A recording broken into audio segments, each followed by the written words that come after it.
আজ আমরা সকলে মিলে বের হয়েছি। এখানে আছে আমি, বৌদি, আর এদিকে আছে একটা বুনি, আর এই যে একটা ঠাকুমা। সবাই মিলে চললাম আমাদের গ্রামের একটা জায়গায়, যেটা দেখতে খুব সুন্দর একটা মন্দির। চলো তোমাদেরকে সবটাই আমি ঘুরে দেখাবো। মন্দিরটা হচ্ছে অসম্ভব সুন্দর, চারিদিকটা তোমরা দেখলেই বুঝতে পারবে। এখানে মানুষজন আসে বেড়াতে, ঘুরতে। আমিও মাঝে মাঝে এসেই থাকি, তো আজও এলাম একবার ঘুরতে। আর এই দেখো, জানুয়ারি মাস পড়লেই প্রত্যেক এখানে আসে পিকনিক করতে, ঘুরতে। আমাদের গ্রামের হচ্ছে এটা সব থেকে বড় মন্দির, তোমরা না দেখলে বুঝতেই পারবে না। আর মন্দিরটা এত সুন্দরভাবে বানানো হয়েছে। আর এই যে ঘরটা দেখছো, এই ঘরটায় একজন সাধু বাবা থাকেন। আর এই যে মন্দিরটা, তিনি সব কিছু দেখাশোনা করেন। এদের আছে পুকুর, গাছ টাছ অনেক কিছু আছে। আর মন্দিরটা দেখো, পুরো মন্দিরটা দেখলেই বুঝতে পারবে যে কি চমৎকারভাবে বানানো হয়েছে।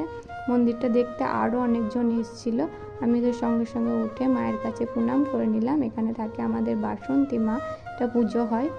আর এটা হচ্ছে মন্দিরের পিছন দিকটা। এখানে আছে একটা নদী, এখন শুকিয়ে গিয়েছে, অন্য টাইমে জল থাকে। আর এখানে বিভিন্ন ধরনের গাছও আছে, বড় বড় গাছ, এগুলো সবই বাঁধানো আছে।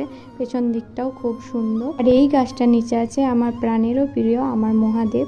এখানে এলে মহাদেবকে দেখেই আমার দিনটা সার্থক হয়ে যায়। তো এখনকার মতো টাটা, আমি আজকে চললাম বাড়ি।